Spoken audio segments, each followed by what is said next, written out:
At the heart of this tragic story were three people: John Reynolds, a former Marine and devoted husband; Emily Reynolds, his loving but often lonely wife; and Father Mark, a charming and mysterious priest. Their once normal lives became tangled in lies and tragedy, haunting the peaceful town of Meadowbrook forever. John and Emily Reynolds looked like the perfect couple, married for over 10 years. They had built a life full of stability and respect. John, a decorated ex-Marine, was admired for his discipline and honesty. Emily, a stay-at-home mom, was loved for her kindness. An active role in community activities, their seemingly happy marriage was a cornerstone of their social circle. Yet beneath this idyllic surface, Emily was often lonely. John's new job kept him away from home for long hours. As a security consultant for a high-profile firm, John traveled frequently, leaving Emily alone to manage the household and their two children. His work, while prestigious, demanded nearly all of his time and energy. Emily's days were filled with longing, her evenings empty without John's presence. She busied herself with community events and church activities, but the void in her heart grew with each passing day. Father Mark, the new priest at St. Mary's Church, was a magnetic figure. His sermons were impassioned, drawing more parishioners each Sunday. He seemed to understand the struggles and secrets of those who confided in him, offering solace and guidance. Emily found herself increasingly drawn to his charismatic presence, seeking comfort in his words and company. She volunteered more at the church, hoping to fill the emptiness left by John's absence. As John's absences grew longer, Emily's bond with Father Mark deepened. She found in him a confidant, someone who listened without judgment. Their conversations grew more personal, more intense. Father Mark, behind his benevolent facade, harbored his own secrets and ambitions. He saw Emily's vulnerability and seized the opportunity to draw her closer. The scandal began with whispers, as all scandals do. Meadowbrook was a small town, and secrets were hard to keep. John, oblivious to the growing closeness between his wife and the priest, focused on his demanding job. He was proud of his work, providing security strategies for influential clients, ensuring their safety in a world full of unseen threats. Yet he remained unaware of the greatest threat brewing in his own home. Father Mark arrived in Meadowbrook as the new parish priest, quickly becoming a beloved figure. His sermons were passionate, his counsel wise, and his presence comforting. He had a unique ability to connect with his parishioners, offering guidance and solace in times of need. Emily, deeply spiritual and actively involved in the church, found herself drawn to Father Mark's charisma and warmth. The affair between Emily and Father Mark began innocuously. Emily, struggling with feelings of loneliness due to John's frequent absences for work and community service, sought solace in the church. Father Mark, always approachable, became her confidant. Their conversations, initially centered around faith and personal struggles, gradually grew more personal. Emily felt a connection with the priest that she had never felt with anyone else, a sense of being truly understood and valued. Father Mark was completely captivated by Emily's honesty and vulnerability. He found himself drawn to her, not just as a parishioner, but as a woman. Their meetings became more frequent and more private, held in the quiet, hidden corners of the church. The lines between their roles began to blur, and an unspoken tension simmered between them. The forbidden nature of a priest falling for a married woman added a thrilling danger to every stolen glance and quiet conversation. As their relationship grew, they began to meet outside the church, pretending it was for spiritual guidance.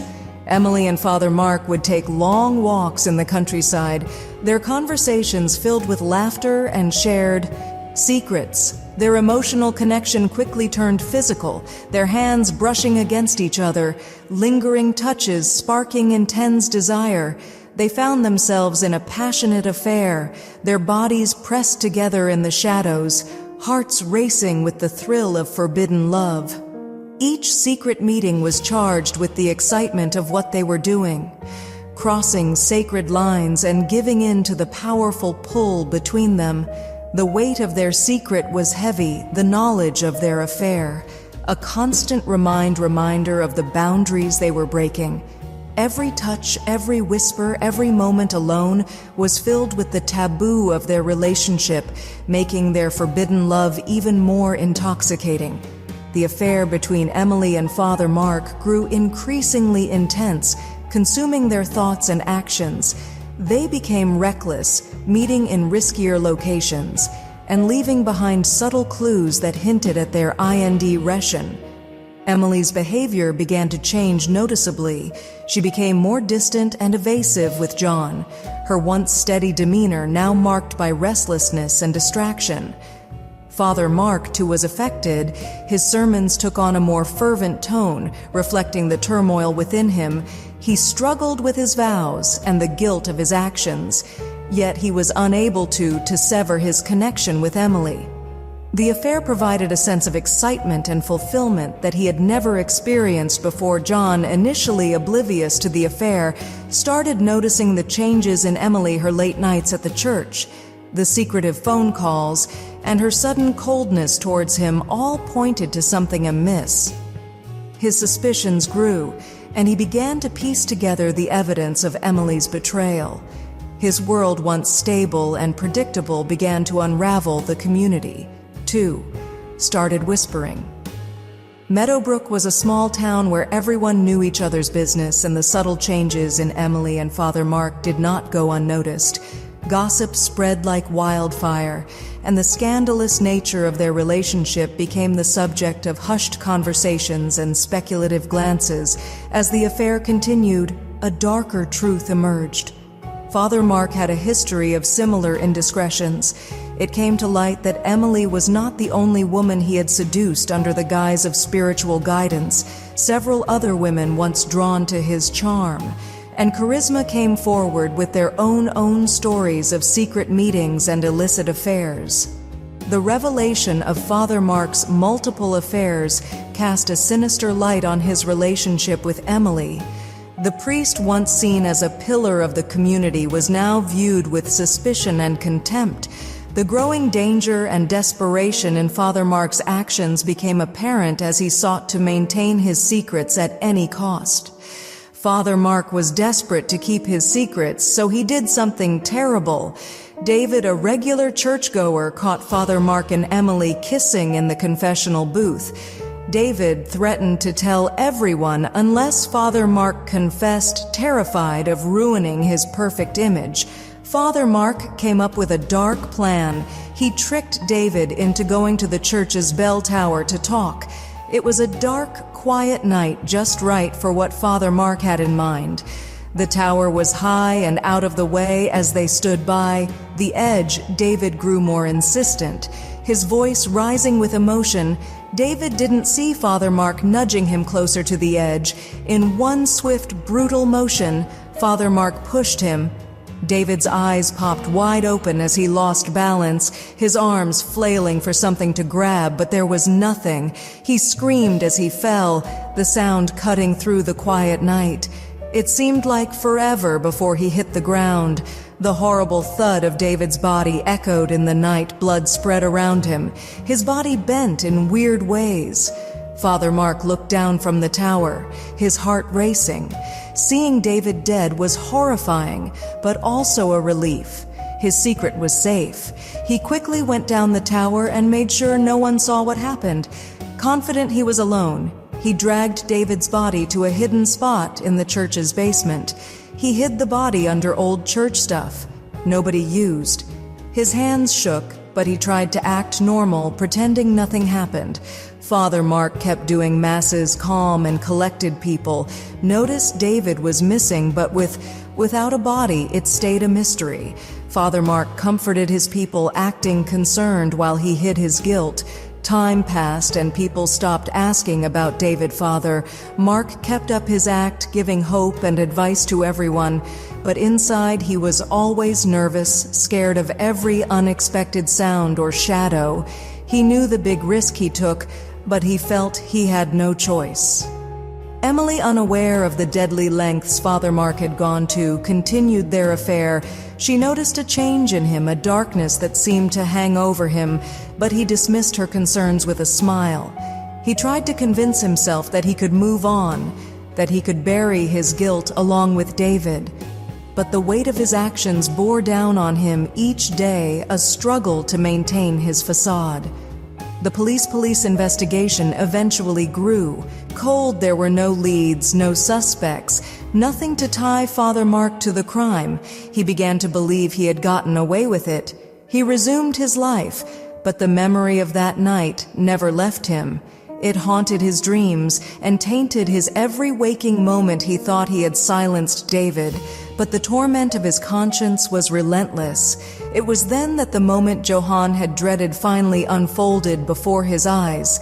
His life had been built on a foundation of love, trust, and shared dreams with his wife Emily.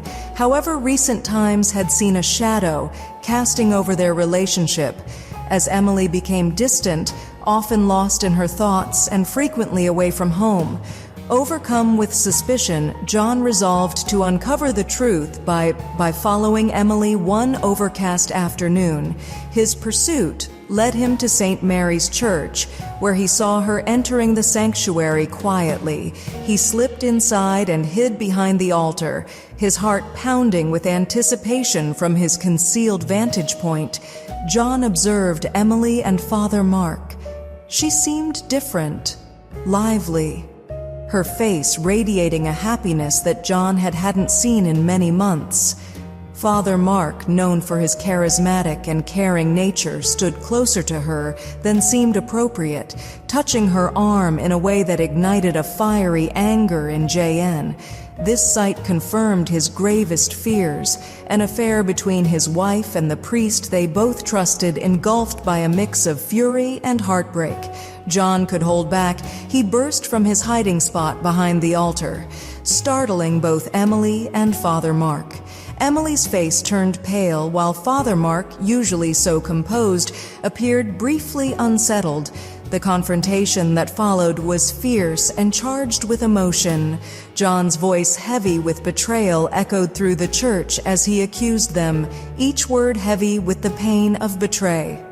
"How could you do this to me?" he yelled, voice breaking with every word, "to us, to our family." Emily, completely taken aback and struggling for words, stammered, tears beginning to form in her eyes. "John, it's not what you think," she tried to explain, but guilt weighed her words down. Father Mark intervened, trying to calm the escalating situation with his hands raised in a gesture of peace. "Please, John, please listen. This wasn't supposed to happen. It's more complicated than you think." He pleaded, his voice desperate for John to understand and forgive, but John was consumed by rage, fueled by the betrayal from the two people he had held dearest. Complicated. "You've betrayed me, betrayed everything we stand for." John shouted, his voice seething with anger. His fists clenched his body, shaking with uncontrollable fury. The air was thick with tension, and the situation spiraled into chaos. John, consumed by uncontrollable rage, lunged at Father Mark. The priest, usually peaceful, was forced into a desperate act of self-defense to protect both himself and the dark secret they shared. His frantic eyes scanned the area and found a large, heavy crucifix near the altar. In a moment of sheer instinct, Father Mark grabbed the crucifix. The first swing struck John with a sickening thud, splitting his forehead open and sending blood spraying. John, driven by fury, charged again. But Father Mark, gripped by terror, swung the crucifix with all his might. Each blow was more brutal than the last. Bones cracking and flesh-tearing blood splattered the altar. As Father Mark struck again and again, the sound of the blows echoing in the church. The final crushing hit shattered John's skull, leaving him lifeless in a pool of blood, the sacred crucifix dripping with blood. Father Mark's hands shook, covered in John's blood and bits of flesh. The floor was slick with crimson. John's body, a broken, bloody mess. His face was almost unrecognizable, caved in from the force of the blows. The priest stood over the lifeless body, panting, surrounded by the gruesome aftermath of his desperate fight for survival. The aftermath was harrowing. Emily, witnessing the shocking spiral into violence, stood frozen, overcome with horror and sorrow. Her life, once brimming with love and future hopes, lay in ruins. She collapsed beside John's body, her cries filling the haunting silence that followed the tragic encounter. Father Mark, staring down at his blood-stained hands and the body of his former friend, felt the full weight of his actions. Panic overwhelmed him, and he fled, leaving behind a scene of chaos and tragedy. His escape was not just from the physical location, but from the crushing guilt and the looming consequences of his actions. The quiet night was shattered by the flashing red and blue lights of police cars racing through the town's narrow streets. Emily Reynolds, distraught and in shock, had called 911, her voice trembling as she reported the horrific scene. Father Mark, covered in John's blood, fled the scene of his crime, his heart pounding with fear and guilt. The small town, once his sanctuary, now felt like a maze of danger and betrayal as the first light of dawn touched Meadowbrook. The news of John's murder spread fast, so the police started to search every corridor of the church, and what they found shocked them. In a dark corner of the church, police found David's body horribly twisted from a bad fall. Now they knew there were two fatal victims whose destinies were sealed at the hands of the same man. This gruesome discovery left no doubt. Father Mark, once a respected figure, was now seen as a monster. The police scoured every part of the church for clues, each hidden spot revealing more about the dark secrets it held. And so the manhunt began. All units, we have a suspect on the run. Father Mark is considered armed and dangerous. Approach with caution, came the urgent message over the police radio. Father Mark moved through the back alleys and hidden paths of the town, his mind racing for a plan. He knew the police would be closing in soon. His only chance was to reach the dense woods at the edge of town, where he could lose himself and hopefully evade capture. Detective Miller, a seasoned officer with a reputation for her relentless pursuit of justice, coordinated the manhunt. She knew every corner of Meadowbrook and used her knowledge to predict Father Mark's movements. Roadblocks were set up at all major exits, and officers combed the streets and surrounding areas. Father Mark's heart pounded as he reached the outskirts of the town. The dense forest loomed ahead, offering a glimmer of hope. He glanced back, seeing the distant flicker of police lights and hearing the faint wail of sirens. With a final burst of energy, he plunged into the woods, his mind a whirlwind of fear and desperation. The forest was thick and confusing, the underbrush tugging at his clothes and slowing his progress. He stumbled over roots and rocks, his breath coming in ragged gasps. Every snap of a twig or rustle of leaves made him jump, fearing the approach of the police. The reality of his actions began to weigh heavily on him, his thoughts a chaotic mix of guilt and self-preservation.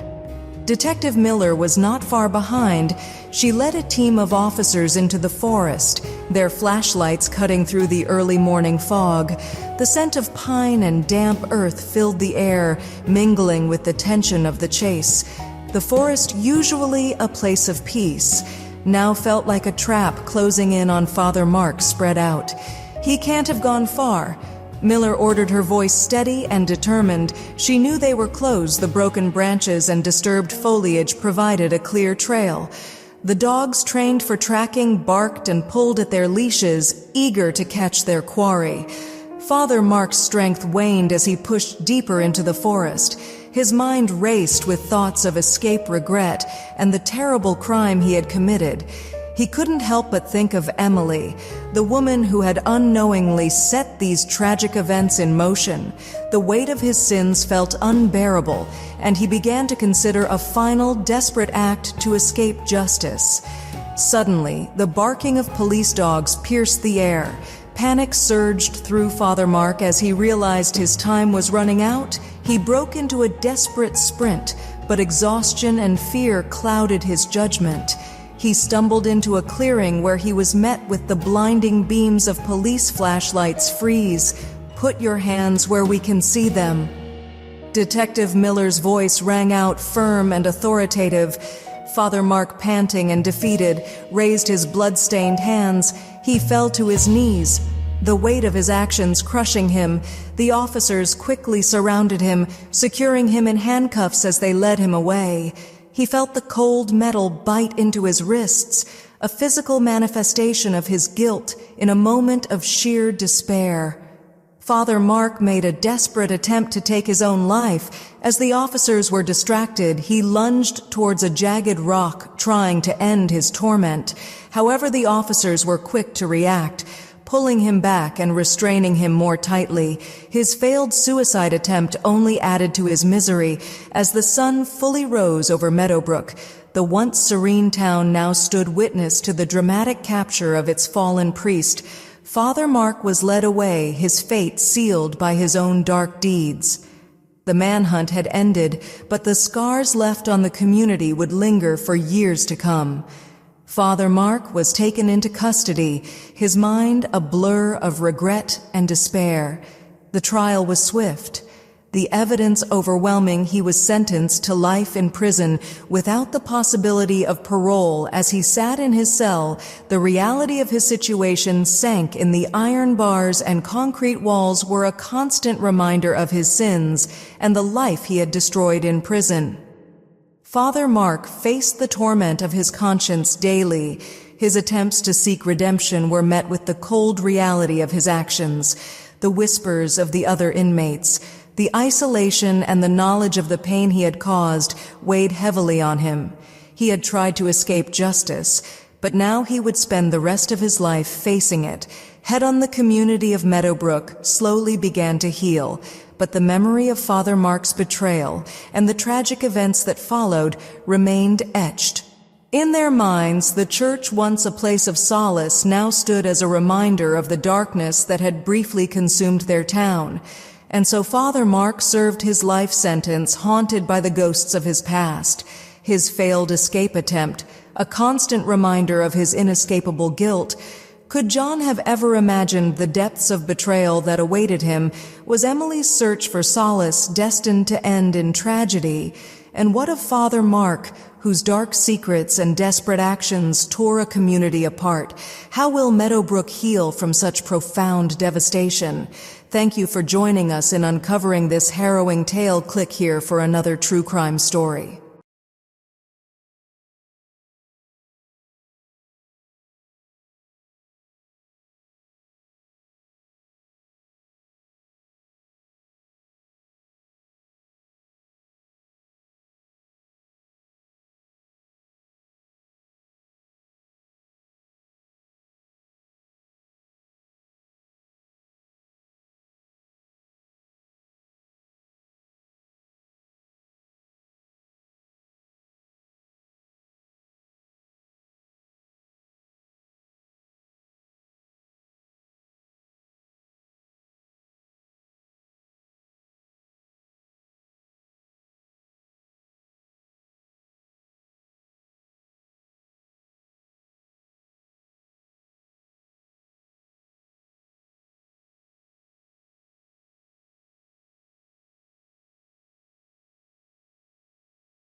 हो चुकी थी।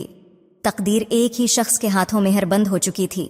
ये भयानक दरियाफत इस बात में कोई शक न छोड़ती कि फादर मार्क, जो कभी एक मुअज़्ज़िज़ शख्सियत थे, अब एक वहशी के तौर पर देखे जा रहे थे। पुलिस ने चर्च के हर हिस्से की तलाशी ली। हर छिपी हुई जगह मजीद तारीक राजों को बेनकाब कर रही थी और उसके साथ ही तलाश का अमल शुरू हो रहा था। हवा तमाम यूनिट्स, हमारे पास एक मुश्तबा फर्द फरार पर है। फादर मार्क को मुसल्लह और ख़तरनाक समझा जाए, एहतियात से करीब जाएं। पुलिस रेडियो पर इमरजेंसी पैगाम नशर हुआ। हवा फादर मार्क कस्बे के पिछले गलियों और पोशीदा रास्तों से गुजरते हुए तेजी से फरार होने की मंसूबा बंदी कर रहे थे। उन्हें मालूम था कि पुलिस जल्द ही उनके हमराह होंगे, करीब पहुंच जाएगी। उनका वाहिद मौका कस्बे के किनारे मौजूद घने जंगल तक पहुंचना था, जहां वो खुद को छिपा सकते थे और मुमकिना तौर पर गिरफ्तारी से बच सकते थे। डिटेक्टिव मिलर, एक तजर्बाकार अफसर जो इंसाफ के लिए अपने बेरहम ताक़ब के लिए जानी जाती थीं, ने इस तलाश की क़ियादत की। वो मेडोब्रॉक के हर कोने से वाकिफ थीं और अपनी मालूमात को फादर मार्क की हरकत का अंदाज़ा लगाने के लिए इस्तेमाल कर रही थीं। तमाम बड़े रास्तों पर रुकावटें खड़ी की गईं और अफसरान गलियों और अर्द गिर्द के इलाकों की छानबीन करने लगे। फादर मार्क का दिल जोर जोर से धड़क रहा था जब वो कस्बे के किनारे पहुंचे। घना जंगल उनके सामने एक उम्मीद की किरण दिखाई दे रहा था। उन्होंने पीछे मुड़कर पुलिस की दौड़ से चमकती हुई लाइट्स और हल्की सी सुनाई देने वाली सायरन की आवाज़ सुनी। अपनी आखिरी तवानाई को जमा करके वो जंगल में कूद पड़े। उनका दिमाग खौफ और मायूसी से भरपूर था। जंगल घना और अलझा हुआ था। ज़ेरे ज़मीन पौधे उनके कपड़ों को पकड़ रहे थे और उनकी रफ्तार को सुस्त कर रहे थे। वो जड़ों और पत्थरों से लड़खड़ा रहे थे, उनकी सांसें फूल रही थीं। हर टहनी की टूटने की आवाज़ या पत्तों की सरसराहट उन्हें चौंका रही थी, जैसे पुलिस उनके करीब हो रही हो। उनके एमाल की हकीकत अब उन पर भारी हो रही थी। उनके ख्यालात जुर्म और खुद बचाव के दरमियान उलझ रहे थे। डिटेक्टिव मिलर ज्यादा पीछे नहीं थीं। वो एक टीम की क़ियादत कर रही थीं जो जंगल में दाखिल हो चुकी थी। उनकी टार्चों की रोशनी सुबह के धुंध में काट रही थी। पाइन के दरख्तों की खुशबू और नम मिट्टी की खुशबू हवा में थी, जो उस ताक़ुब के तनाव के साथ घुल मिल रही थी। जंगल, जो आम तौर पर एक सुकून की जगह था, अब फादर मार्क पर एक जाल की तरह महसूस हो रहा था। फैल जाओ, वो ज्यादा दौड़ नहीं जा सकता, मिलर ने हुक्म दिया। उनकी आवाज़ पुरज़म और पख्ता थी। टूटी हुई शाखें और मुतासरा पौधे एक साफ रास्ता फराहम कर रहे थे। कुत्ते, जो तलाश के लिए तरबियत याफ्ता थे, भौंक रहे थे और अपनी जंजीरों को खींच रहे थे, शिकार को पकड़ने के लिए बेचैन थे। फादर मार्क की ताकत खत्म हो रही थी जब वो जंगल के मजीद अंदर बढ़ने लगे। उनका जहन फरार के ख्यालात, पछतावे और किए गए होलनाक जुर्म से भरा हुआ था। वो एमिली के बारे में सोचने से खुद को रोक नहीं पा रहे थे। वो औरत जिसने नादानिस्ता तौर पर इन तमाम अलमनाक वाक़यात को जन्म दिया था। उनके गुनाहों का बोझ नाकाबिल बर्दाश्त महसूस हो रहा था और वो इंसाफ से बचने के लिए एक आखिरी बेपनाह हो रहा था। कदम उठाने का सोचने लगे। अचानक पुलिस कुत्तों की भौंकने की आवाज़ हुआ में गूंजी। फादर मार्क के दिल में दहशत छा गई। उन्हें एहसास हुआ कि उनका वक्त ख़त्म हो रहा है। वो एक आखिरी कोशिश में दौड़ पड़े, लेकिन थकन और खौफ ने उनकी सोच को धुंधला दिया था। वो एक खुली जगह में आ गए जहां पुलिस की टार्चों की रोशनी ने उन्हें अंधा कर दिया। रखो, अपने हाथ ऊपर करो। डिटेक्टिव मिलर की आवाज़ गूंजी, मजबूत और हाकमाना। फादर मार्क ने हानिपते और शिकस्त खुर्दा अपने खून आलूद हाथ ऊपर कर दिए। वो अपने घुटनों के बल गिर गया। उसके ऐमाल का बोझ उसे पैस रहा था। अफसरान ने फौरन उसे घेर लिया और हथकड़ियां लगाकर गिरफ्तार कर लिया। जब वो उसे ले जा रहे थे तो उसने अपनी कलाइयों में लोहे की ठंडक महसूस की, जो उसके जुर्म की जिस्मानी अलामत थी। शदीद मायूसी के एक लम्हे में फादर मार्क ने अपनी ज़िंदगी ख़त्म करने की एक आखिरी कोशिश की। जब अफसरान थोड़ी देर के लिए तौजा हट गए तो वो एक नुकीले पत्थर की तरफ लपका ताकि अपने अजाब का खात्मा कर सके, लेकिन अफसरान ने फौरी रद्दामल दिया, इसे पीछे खींचा और मज़ीद मजबूती से काबू में कर लिया। इसकी नाकाम खुदकशी की कोशिश ने सिर्फ इसकी अजियत में इजाफा किया। जब सूरज पूरी तरह मेडोब्रुक पर तुलुआ हुआ तो ये कभी प्रस्कून कस्बा अब अपने गरे हुए पादरी की ड्रामाई गिरफ्तारी का गवाह था। फादर मार्क को ले जाया गया। इसकी किस्मत इसके अपने सियाह एमाल से महर बंद हो चुकी थी। तलाश खत्म हो गई थी, लेकिन इस कम्युनिटी पर लगने वाले जख्म बरसों तक बाकी रहने वाले थे। फादर मार्क को हिरासत में ले लिया गया। इसका दिमाग पछतावे और मायूसी की धुंध में डूबा हुआ था। मुकदमा जल्दी निमट गया। شواہد بہت زیادہ تھے اور اسے بغیر پیرول کے عمر قید کی سزا سنائی گئی۔ جب وہ اپنے سیل میں بیٹھا تو اس کی حقیقت اسے اچھی طرح سمجھ میں آ گئی۔ لوہے کی سلاخیں اور کنکریٹ کی دیواریں اس کے گناہوں اور برباد کیے ہوئے زندگی کی مسلسل یاد دہانی تھیں۔ جیل میں فادر مارک کو روزانہ اپنے ضمیر کی اذیت کا سامنا کرنا پڑتا۔ نجات حاصل کرنے کی اس کی کوششیں اس کے اعمال کی تلخ حقیقت کے سامنے بیکار تھیں۔ دوسرے قیدیوں کی سرگوشیاں، تنہائی اور اس کے کیے گئے درد کا علم اس پر بھاری پڑ رہا تھا۔ اس نے انصاف سے بچنے کی کوشش کی تھی، لیکن اب وہ اپنی باقی زندگی اسے تسلیم کرنے میں گزارنے والا تھا۔ میڈوبروک کی کمیونٹی آہستہ آہستہ شفا پانے لگی، لیکن فادر مارک کی غداری اور اس کے بعد ہونے والے المناک واقعات کی یادیں لوگوں کے دلوں میں نقش رہ گئیں۔ چرچ، جو کبھی سکون کی جگہ تھی، اب اس تاریکی کی علامت بن چکا تھا جس نے عارضی طور پر ان کے قصبے کو اپنی لپیٹ میں لے لیا تھا، اور اس طرح فادر مارک نے اپنی عمر قید کی سزا کاٹی، اپنے ماضی کے بھوتوں سے گھرا ہوا۔ اس کی ناکام فرار کی کوشش اس کے ناقابل فراموش جرم کی ایک مستقل یاد دہانی بن گئی۔ کیا جان کبھی اندازہ کر سکتا تھا کہ اس کے ساتھ ہونے والی غداری اتنی گہری ہوگی؟ کیا ایملی کی سکون کی تلاش لازمی طور پر المیے پر ختم ہونا تھی؟ اور فادر مارک کا کیا ہوگا، جس کے تاریک رازوں اور مایوس کن اقدامات نے ایک کمیونٹی کو ٹکڑے ٹکڑے کر دیا؟ میڈوبروک اتنی بڑی تباہی سے کیسے ٹھیک ہوگا؟ ہمارے ساتھ اس لرزہ خیز کہانی کو بے نقاب کرنے کا شکریہ۔